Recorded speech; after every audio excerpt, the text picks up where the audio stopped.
Welcome back to Tharvin vlog. இன்றைக்கி நம்ம vlogல என்ன பார்க்க போகிறோன்னா, நான் இங்கே வந்து அம்மா வீட்டில் இருக்கேன். இங்கே வந்து நல்லா ரெய்னி சீசனாக இருக்குது.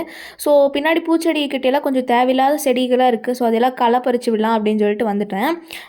தம்பியும் தூங்கிட்டான். ஸோ அந்த டைமில் தான் நான் இதெல்லாம் பண்ணிகிட்ருந்தேன். உங்களுக்கும் அந்த ஏதாச்சும் ஒரு சின்ன கேப் கிடைக்குது அப்படின்னா, நீங்களும் வந்து இந்த மாதிரி வேறு ஏதாச்சும் மைண்ட் ரிலாக்ஸ் ஆகிறதுக்கான வேலைகள்லாம் செய்யுங்க. உங்களுக்கு கொஞ்சம் ஃப்ரீயாக இருக்கும்.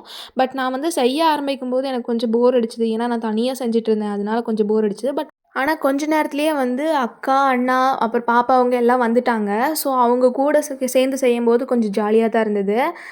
பாப்பா அவங்களும் எனக்கு கூட சேர்ந்து ஹெல்ப் பண்ணிகிட்டு இருந்தாங்க. அத்தா அது பண்ணட்டுமா, இது பண்ணட்டுமான்னு கேட்டுட்டு அவங்களும் பண்ணிகிட்டு இருந்தாங்க.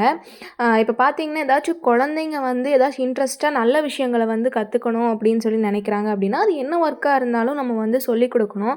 அதை விட்டுட்டு என் குழந்தை இது பண்ணணுமா, அது பண்ணணுமா, இதெல்லாம் இதுக்கு பண்ணணும் அப்படிங்கிற மாதிரியெல்லாம் நினைக்கக்கூடாது. நல்ல விஷயங்கள நம்மளும் கூட சேர்ந்து கொடுக்கணும். ஸோ அந்த மாதிரி தான் பாப்பா அவங்க இன்ட்ரெஸ்ட்டாக இதை பண்ணிகிட்டு இருந்தாங்க. ஸோ நானும் கூட சேர்ந்துட்டு ஜாலியாக தான் போச்சு கொஞ்ச நேரம். தென் கொஞ்ச நேரத்துலேயே தம்பியும் எந்திரிச்சிட்டான். ஸோ தம்பி வந்து ஃபுல்லாக அண்ணி தான் வச்சுருந்தாங்க. ஸோ நானும் பாப்பா எல்லாருமே இந்த வேலையை தான் பார்த்துட்டு இருந்தோம். தம்பியும் சைலண்ட்டாக தான் இருந்தான். ஸோ எந்த பிரச்சனையும் இல்லை, அவங்க தான் வச்சுருந்தாங்க.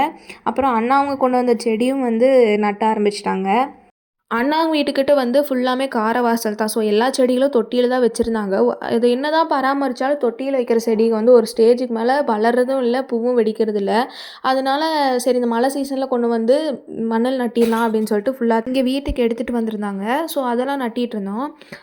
பட் எங்கள் வீடுமே அங்கே ஹஸ்பண்ட் வீட்டுக்கு போனாலுமே ஃபுல்லாக கார வாசல் தான். ஸோ உங்களுக்கு வந்து ஏதாச்சும் டிப்ஸ் தெரியும், பாட்லேயே வச்சு நல்லா பூ வெடிக்க வைக்கலாம் அப்படிங்கிற டிப்ஸ் தெரியும் அப்படின்னா கமெண்ட்டில் வந்து ஷேர் பண்ணுங்கள் எங்கள் கூட.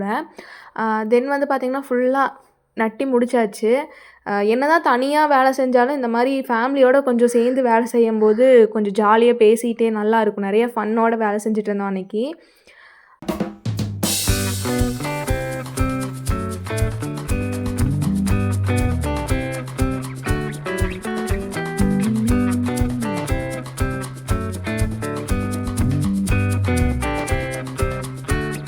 தென் ஒரு ரோஜா செடி வந்து கல்லுக்குள்ளே இருந்தங்காட்டி எங்கள் கண்ணில் படவே இல்லை. பட் எங்கள் அண்ணி வந்து அதை கண்டுபிடிச்சி அதுக்கு தண்ணியெலாம் நிற்கிற மாதிரி பாத்தியெல்லாம் எடுத்து விட்டு அவங்களோட பங்களிப்பையும் கொடுத்துட்டாங்க. ஸோ அந்த டே வந்து ஃபுல் ஃபன்னாக போச்சு. தென் நானும் வந்து அந்த இடத்தெல்லாம் சுத்தம் பண்ணி விட்டதுக்கப்புறம் கொஞ்சம் கத்திரிக்காய், மிளகா செடியெல்லாம் அங்கங்கே முளைச்சிருந்துச்சி. ஸோ அதெல்லாம் கலெக்ட் பண்ணி கொஞ்சம் அரேஞ்ச் பண்ணி நட்டி விட்டுட்டேன். முதல்ல வந்து பார்த்திங்கன்னா நிறைய வெஜிடபிள் செடி இருக்கும். பட் தம்பி பிறந்ததுக்கப்புறம் அவ்வளோவா மெயின்டைன் பண்ணுறதில்ல. அதனால் அது எல்லாத்தையுமே பிடுங்கிட்டோம். இப்போ பார்த்திங்கன்னா கொஞ்சம் கிடச்சிருக்கு. ஸோ இப்போவாவது கரெக்டாக மெயின்டைன் பண்ணலாம் அப்படின்னு சொல்லிட்டு எல்லாத்தையும் நட்டி விட்டுட்டேன். நீங்களும் அப்படி தான். என்ன தான் நம்ம கடையில் வாங்கி சமைச்சாலும் ஒரு சின்ன பச்சை மிளகா வந்து நம்ம வீட்டிலேருந்து பிடுங்கி போட்டு செஞ்சோம் அப்படின்னாலுமே நம்ம செடியிலேருந்து வந்தது, ஃப்ரெஷ்ஷாக வந்தது அப்படின்னு ஒரு ஃபீல். அந்த குழம்பு அவ்வளோ டேஸ்ட்டாக இருக்கிற மாதிரி இருக்கும். ஸோ நீங்களும் இதை வந்து ட்ரை பண்ணியிருக்கீங்களா அப்படின்னு சொல்லிட்டு கமெண்ட்டில் சொல்லுங்கள். அப்படி இல்லை அப்படின்னா நீங்கள் ட்ரை பண்ணி பாருங்கள், அவ்வளோ ஃபீல் நல்லாயிருக்கும்.